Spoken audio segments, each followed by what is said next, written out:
दोस्तों आज के इस क्लास में यूपी टेट एग्जाम 2026 के लिए प्रीवियस ईयर के पेपर को सॉल्व करेंगे। इस क्लास में दोस्तों हिंदी के प्रश्नों को देखेंगे।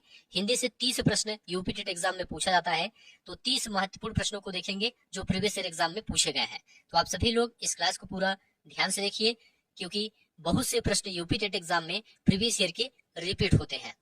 तो चलिए शुरू करते हैं। यहाँ पर दोस्तों उच्च प्राथमिक स्तर के प्रश्नों को देखेंगे। उच्च प्राथमिक स्तर में हिंदी से जो प्रश्न पूछे गए हैं उसको यहाँ पर देखेंगे। तो सभी प्रश्न आप लोग ध्यान से देखिए और सभी प्रश्नों का उत्तर बताने का प्रयास कीजिए। चलिए शुरू करते हैं। पहला प्रश्न है दोस्तों, सुई का तत्सम रूप क्या है? यहाँ पर पूछा गया है सुई का तत्सम रूप बताइए। तो देखिए दोस्तों, सुई का तत्सम रूप सूची होता है। क्या होता है? सूची होता है। यहाँ पर डी ऑप्शन आपका राइट आंसर हो जाएगा। संस्कृत भाषा के वे शब्द जो बिना परिवर्तित किए ज्यों का त्यों हिंदी भाषा में प्रयोग किए जाते हैं तत्सम शब्द कहलाते हैं। ठीक है, जैसे कि आम्र हो गया, उष्ण हो गया, घोटक हो गया। ठीक है, तो यहाँ पर डी ऑप्शन राइट आंसर हो जाएगा। सुई का तत्सम रूप क्या होगा? सूची होगा। परिसीमन का विलोम यहाँ पर पूछा गया है। परिसीमन का विलोम क्या है? देखिए दोस्तों, परिसीमन का विलोम असीमन होता है। क्या होता है? असीमन होता है। तो यहाँ पर बी ऑप्शन आपका राइट आंसर हो जाएगा। नेक्स्ट है, धूसर शब्द का पर्याय है। धूसर शब्द का पर्यायवाची यहाँ पर पूछा गया है। देखिए दोस्तों, धूसर शब्द का पर्यायवाची गर्दभ होता है। तो बी ऑप्शन आपका राइट आंसर हो जाएगा। अश्व यहाँ पर लिखा गया है। अश्व के पर्यायवाची शब्द घोटक होता है, घोड़ा होता है, तुरंग होता है, वाजी होता है। और मेघ का पर्यायवाची वारिद होता है, नीरद, अम्बुद, ये सभी मेघ के पर्यायवाची शब्द हैं।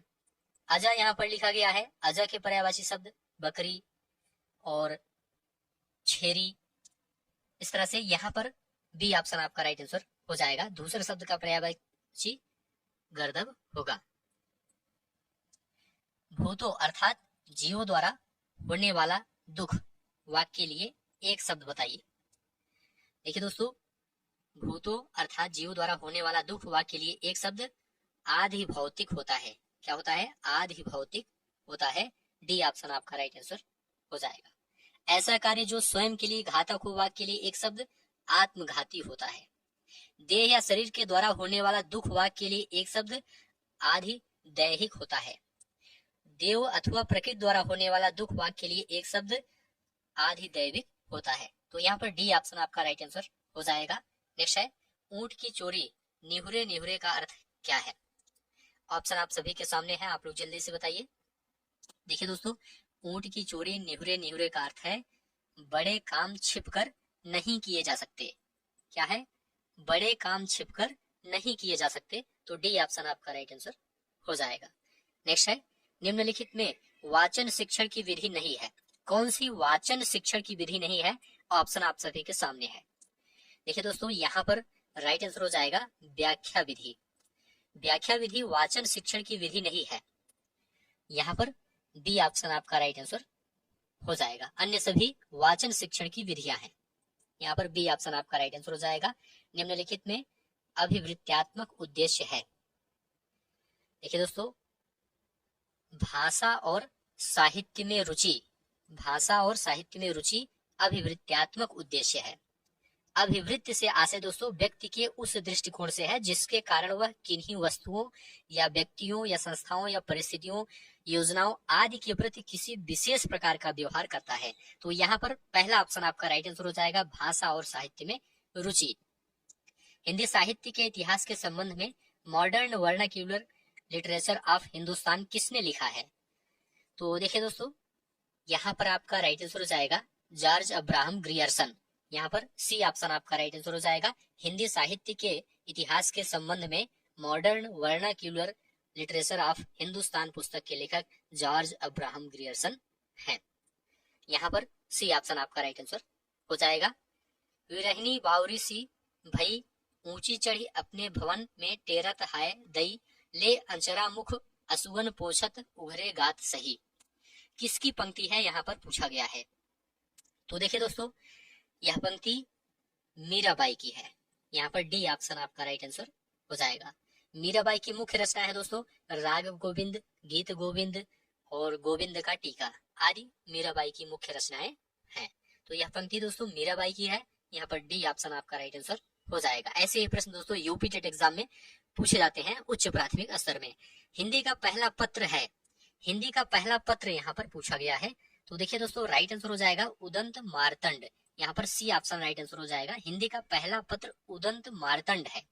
ठीक है, यहाँ पर सी ऑप्शन आपका राइट आंसर हो जाएगा। यह दोस्तों 1826 में एक साप्ताहिक पत्रिका के रूप में शुरू हुई थी। मतलब इसका प्रकाशन दोस्तों 1826 में किया गया था। किसके द्वारा? जुगल किशोर द्वारा किया गया था 1826 में। तो यहाँ पर सी ऑप्शन आपका राइट आंसर हो जाएगा।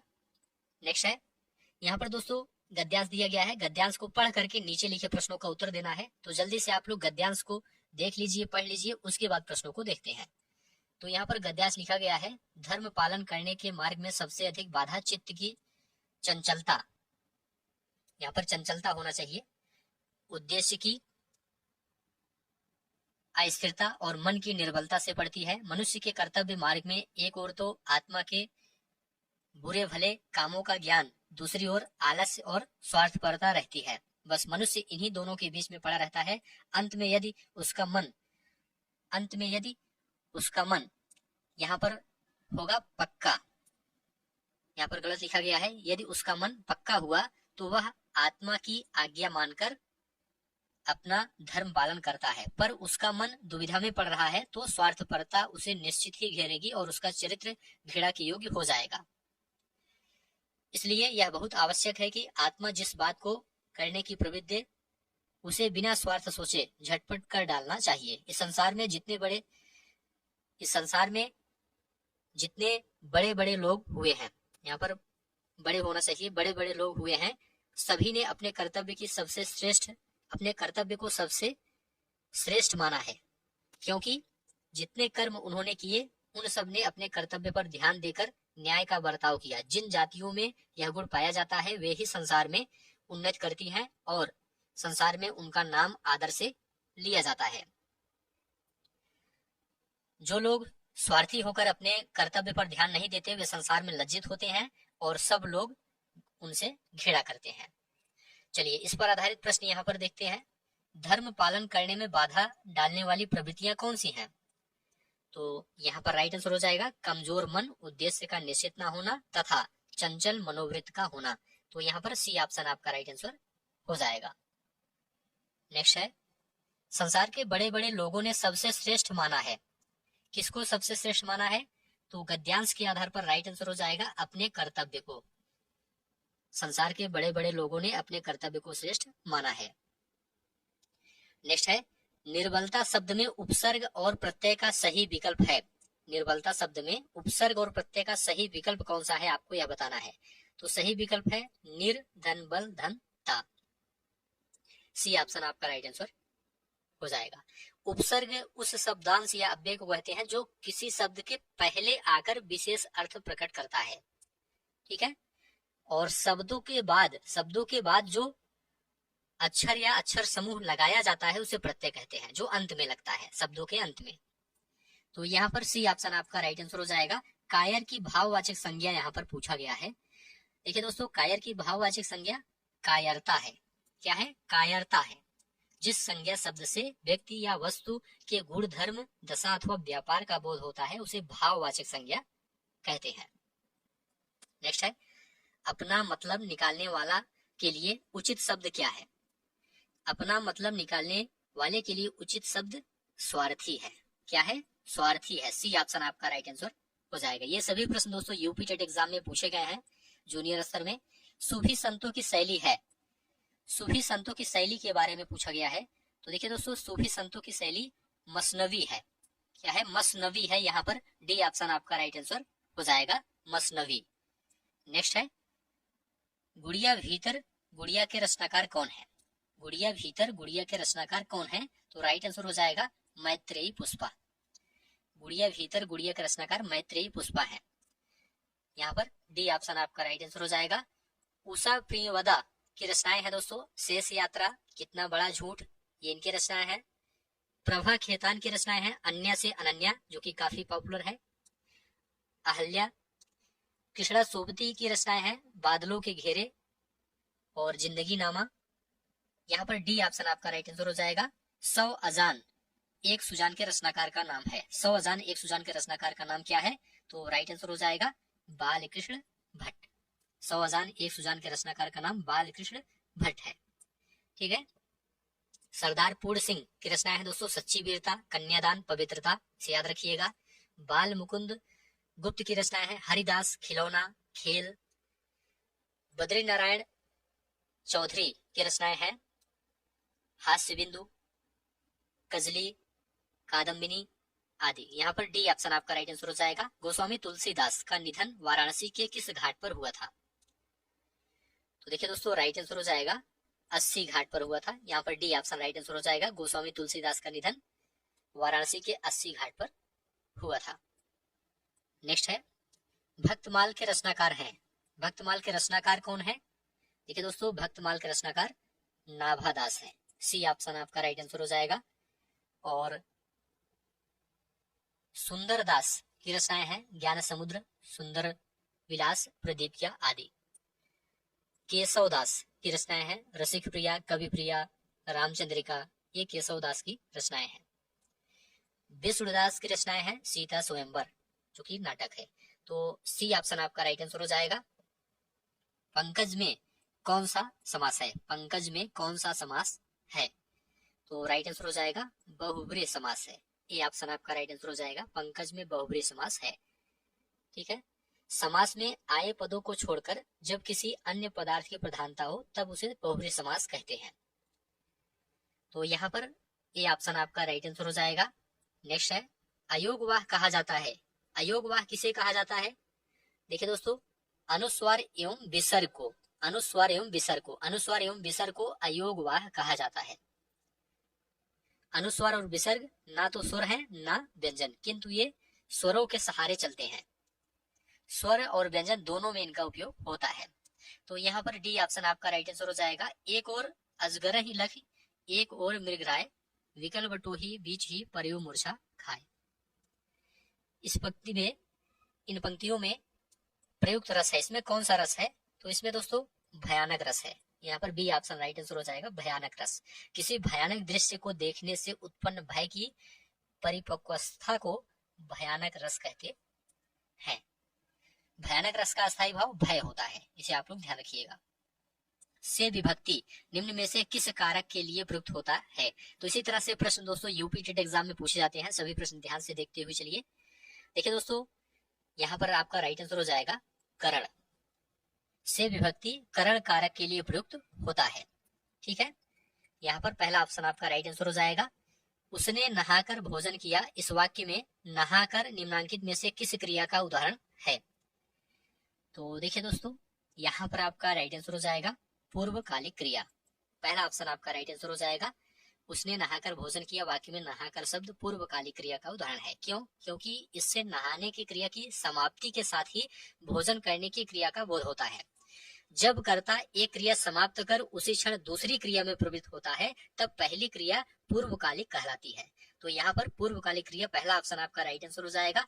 कौन सा वाक्य शुद्ध है आपको यह बताना है, कौन सा वाक्य शुद्ध है। देखिए दोस्तों यहाँ पर आपका राइट आंसर हो जाएगा गलियों को चौड़ा करना आवश्यक है, यह वाक्य शुद्ध है। गलियों को चौड़ा करना आवश्यक है, वाक्य शुद्ध है। अन्य सभी अशुद्ध वाक्य है। वृक्षों पर कोयल कूक रही है, अशुद्ध है, शुद्ध होगा वृक्ष पर कोयल कूक रही है। खेतों में लंबे लंबे घास उग आए, अशुद्ध वाक्य है, शुद्ध होगा खेतों में लंबी लंबी घास उगाई। परशुराम के क्रोधाग्नि ने क्षत्रियों को जला दिया, अशुद्ध वाक्य है, परशुराम की क्रोधाग्नि ने क्षत्रियों को जला दिया, ऐसा होना चाहिए। विद्यार्थी में कौन सी संधि है यहाँ पर पूछा गया है। देखिए दोस्तों विद्यार्थी में दीर्घ संधि है, यहाँ पर सी ऑप्शन राइट आंसर हो जाएगा। यदि प्रथम शब्द के अंत में ह्रस्व अथवा दीर्घ आ ई उ री में से कोई एक वर्ड हो और द्वितीय शब्द के आदि में उसी के समान वर्ड हो तो दोनों के स्थान पर एक दीर्घ हो जाता है और यह दीर्घ संधि कहलाती है। यहाँ पर विद्यार्थी में कौन सी संधि है? दीर्घ संधि है। विद्याधन अर्थी बराबर विद्यार्थी। नेक्स्ट है कानन का पर्यायवाची शब्द, यहाँ पर पूछा गया है कानन का पर्यायवाची शब्द क्या है। देखिए दोस्तों यहाँ पर आपका राइट आंसर हो जाएगा वन। यहाँ पर बी ऑप्शन राइट आंसर हो जाएगा। कानन का पर्यायवाची शब्द वन है। ठीक है। और पुष्प यहाँ पर लिखा गया है, पुष्प के पर्यायवाची शब्द फूल, कुसुम, सुमन, प्रसून, और यहाँ पर बी ऑप्शन आपका राइट आंसर हो जाएगा। नेक्स्ट है वाक्य विग्रह का अर्थ है। वाक्य विग्रह का अर्थ क्या है? तो देखिए दोस्तों, राइट आंसर हो जाएगा वाक्य खंडों को अलग अलग करके उनका संबंध बताना। यहाँ पर बी ऑप्शन आपका राइट आंसर हो जाएगा। वाक्य विग्रह का अर्थ है वाक्य खंडों को अलग अलग करके उनका संबंध बताना। तो बी ऑप्शन आपका राइट आंसर हो जाएगा। बिनु पग चले, सुने बिनु काना, करे बिनु कर्म, की विधि नाना, इन पंक्तियों में प्रयुक्त अलंकार है। बिनु पग चले, सुने बिनु काना, करे बिनु कर्म, करे विधि नाना। तो यहाँ पर कौन सा अलंकार है पूछा गया है। तो देखिए दोस्तों, यहाँ पर आपका राइट आंसर हो जाएगा बी भावना अलंकार। बिनु पग चले, सुने बिनु काना, करे बिनु कर्म, करे विधि नाना, ऐसा होना चाहिए। तो यहाँ पर विभावना अलंकार होगा। जहां बिना कारण के ही कार्य हो जाए वहां विभावना अलंकार होता है। इस पंक्ति में दोस्तों पैर, पैर बिना चलना, कान बिना सुनना और बिना हाथ के कार्य होना, ये सभी कार्य बिना कारण ही संपादित हो रहे हैं, इसलिए यहाँ पर विभावना अलंकार होगा। तो सी ऑप्शन आपका राइट आंसर हो जाएगा। तो ठीक है दोस्तों, इस क्लास को यहीं पर समाप्त करते हैं। 30 प्रश्न यहाँ पर आपका कंप्लीट हो गया। 30 प्रश्न यूपी टेट एग्जाम में पूछे जाते हैं, इसी टाइप से प्रश्न पूछे जाते हैं। उम्मीद है यह क्लास आपको अच्छा लगा है तो चैनल को सब्सक्राइब कीजिए, दोस्तों शेयर कीजिए और कमेंट में लिखकर जरूर बताइए। धन्यवाद।